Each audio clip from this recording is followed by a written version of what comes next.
ఎప్పుడో కొన్ని శతాబ్దాల క్రితం ఒక ప్రేమ శాపంగా మారింది. ఓ రాజు ద్రోహం చేశాడు. ఆ శాపం రక్తంతో రాసుకున్న ప్రతీకారం. కాలం మారినా శాపం తొలగిపోలేదు.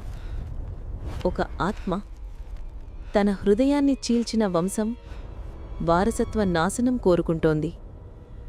అది కాలంతో మాయం కాదు, దహించిన ప్రేమ, దహించే ప్రతీకారం. తన ప్రేమను, తన బాధను, తన మరణాన్ని మళ్లీ ప్రపంచానికి గుర్తు చేయడానికి. రాజమహల్లో విషాదం నిండిన రాత్రి వంశం చివరి వారసురాలు పుట్టింది. ఆ శాపం మళ్లీ మేల్కొంటోంది. ఆద్య తనకు తెలియకుండానే ఆ శాపం రహస్య తలుపు తట్టింది. విక్రాంత్ ఆద్యని కాపాడుకుంటాడా?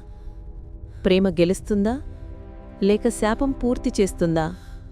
ఇది ఒక ఆత్మ ప్రేమ కథ. ఇది శాపం.